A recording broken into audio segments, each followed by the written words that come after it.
wabarakatuh. Salam SMK, SMK bisa, SMK hebat, SMK berkarakter. Apa kabar Anda Ibu semua? Semoga selalu dalam keadaan sehat walafiat, selalu dalam lindungan Allah Subhanahu wa taala, Tuhan yang Maha Esa. Perkenalkan, nama Ibu Rina Priyanti SPD.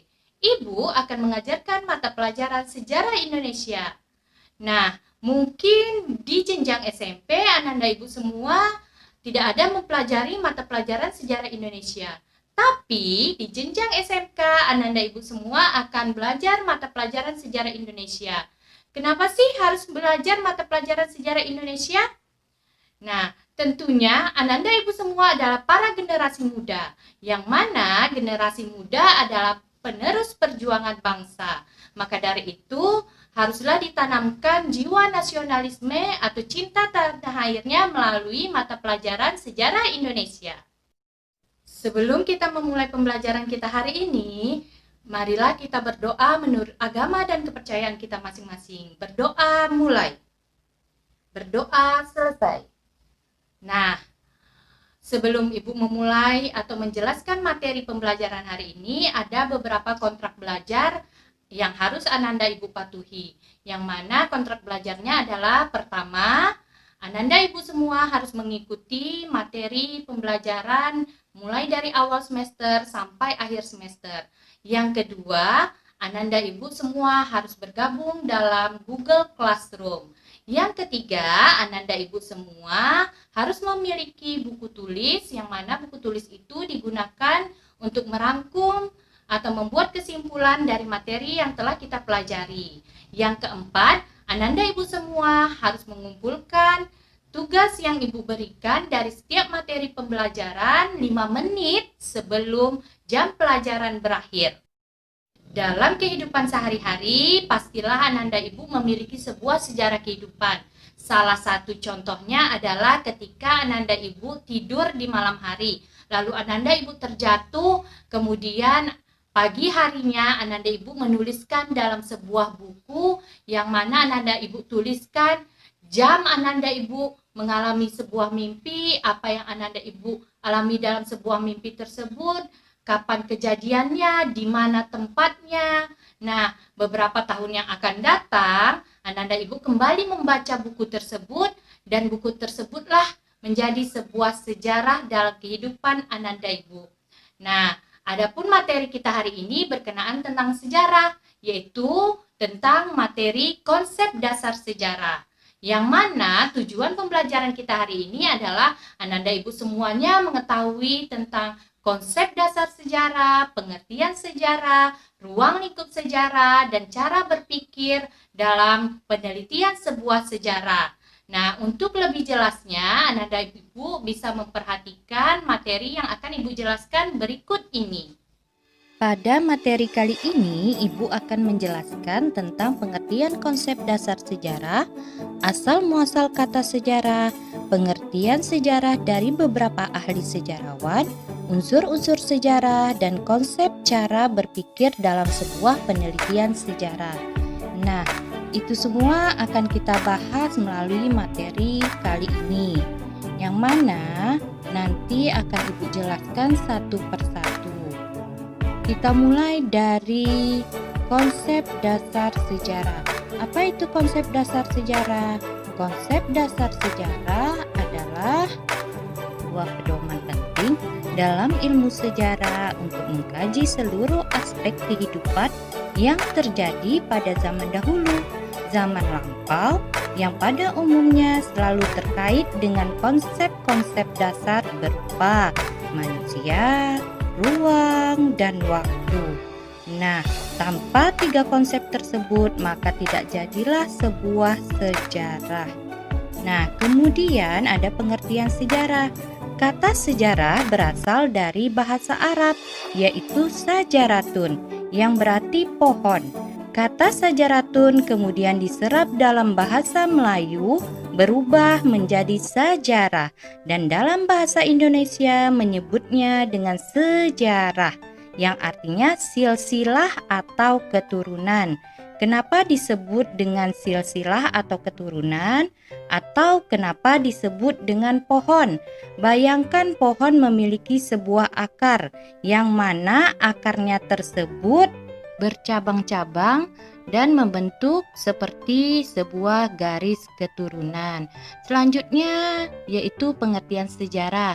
Sejarah dalam bahasa Inggris disebut history. Sejarah dalam bahasa Belanda disebut geschiedenis.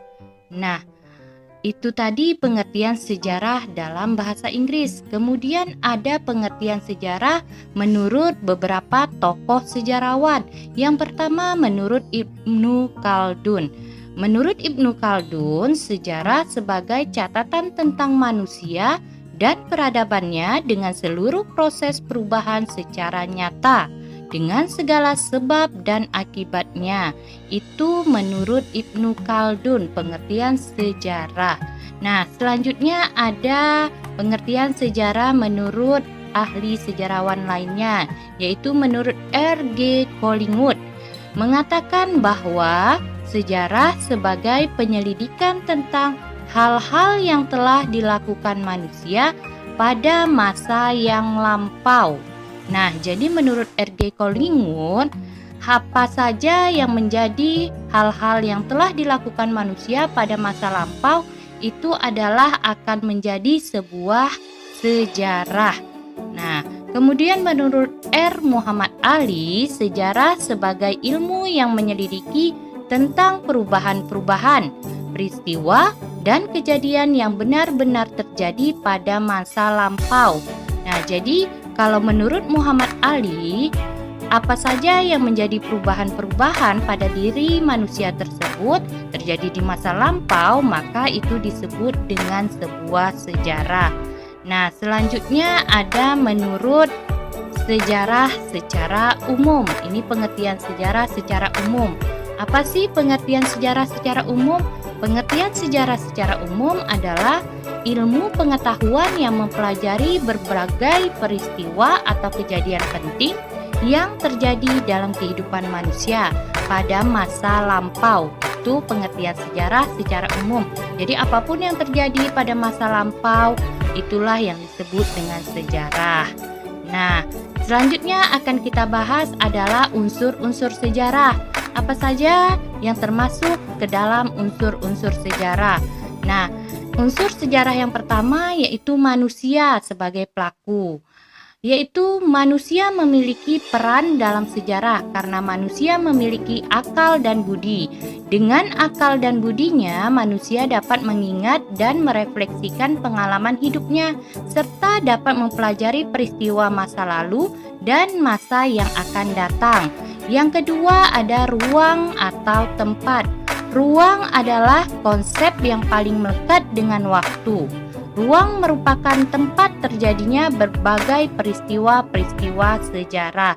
Nah, jadi jika ruang melekat dengan sebuah waktu, maka dapatlah tercatat sebuah sejarah. Nah, selanjutnya unsur yang akan kita bahas adalah yaitu waktu. Apa itu waktu? Waktu adalah peristiwa. Peristiwa tentang konsep dasar di mana setiap peristiwa sejarah memiliki unsur waktu. Kapan peristiwa sejarah tersebut terjadi? Misalnya tahun sekian, tanggal sekian, bulan sekian, jam sekian. Nah, itulah yang disebut dengan waktu atau peristiwa sejarah tersebut terjadi.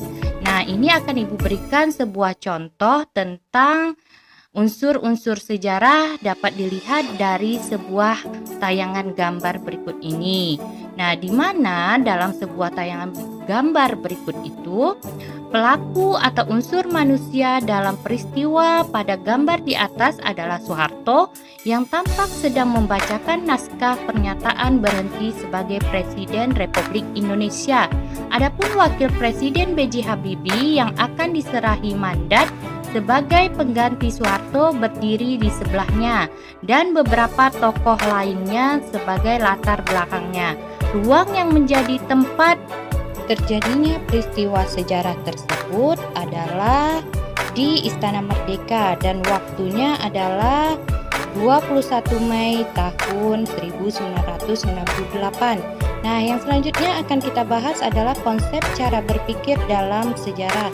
Yang pertama ada kronologis, yaitu ilmu tentang waktu yang membantu untuk menyusun peristiwa atau kejadian-kejadian sejarah sesuai urutan waktu terjadinya. Contohnya, pada bulan Agustus tahun 1945, pihak sekutu menjatuhkan bom atom di Hiroshima dan Nagasaki yang mengakibatkan kekalahan Jepang. Nah, yang selanjutnya akan kita bahas adalah cara berpikir diakronik, yaitu ilmu yang mempelajari sesuatu yang melintas, melalui, dan melampaui dalam batas waktu. Contohnya, masa pemerintahan Raja Hayam Wuruk berlangsung antara tahun 1350 sampai 1359.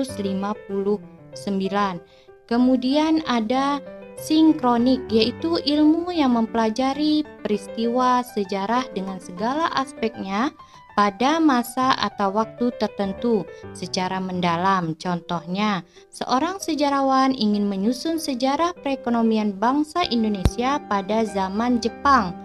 Maka, hal-hal yang akan dilakukannya adalah meneliti gejala atau fenomena perkembangan kehidupan ekonomi bangsa Indonesia yang terjadi pada masa pendudukan Jepang itu saja. Dari materi pembelajaran yang telah Ibu jelaskan tadi, ada yang bisa menarik kesimpulannya?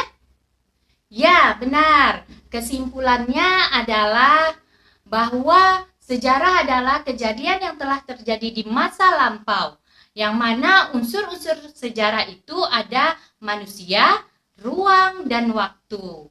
Nah, untuk lebih jelasnya, untuk agar Ananda Ibu lebih memahami materi hari ini, silahkan Ananda Ibu kerjakan tugas yang akan Ibu berikan berikut ini. Nah, tugas ini silahkan Ananda Ibu kumpulkan melalui Google Classroom, yang mana tugasnya adalah sebagai berikut. Pada tugas kali ini berkenaan dengan materi yang telah Ibu jelaskan tadi, yaitu tentang unsur-unsur sejarah. Nah, di tugas kali ini Ananda Ibu minta untuk mengerjakannya dan mengumpulkannya melalui Google Classroom, yang mana tugasnya adalah perhatikan gambar-gambar sampul-sampul buku berikut. Nah, yang mana sampul-sampul bukunya ada 4 sampul buku tentang buku-buku sejarah Indonesia. Yang pertama ada Asia Tenggara dalam kurun niaga tahun 1450 sampai 1680. Kemudian judul sampul buku yang kedua yaitu Sejarah Indonesia Modern. Lalu sampul buku yang ketiga yaitu Perang Napoleon di Jawa tahun 1811. Nah, sampul buku yang keempat yaitu Bandung Awal Revolusi tahun 1945 sampai 1946. Nah, instruksi dari tugas tersebut adalah berdasarkan gambar-gambar sampul buku yang telah Ananda perhatikan di atas, selanjutnya tuliskan A. Nama-nama peristiwa sejarah atau ruang lingkup sejarah dari setiap buku. B. Tuliskan kapan dan di mana peristiwa sejarah atau ruang lingkup sejarah tersebut di atas berlangsung. C. Jawablah sesuai urutan berdasarkan nomor buku di atas. Ada nomor buku 1, 2, 3, dan 4. Jawab berdasarkan nomor urutan buku tersebut ya. Ibu tunggu jawabannya. Demikian materi kita hari ini. Sampai jumpa di pertemuan berikutnya tentang materi corak kehidupan dan hasil budaya masyarakat praaksara di Indonesia. Lebih dan kurang Ibu mohon maaf, semoga bermanfaat. Wabillahi taufik wal hidayah. Wassalamualaikum warahmatullahi wabarakatuh. Salam SMK.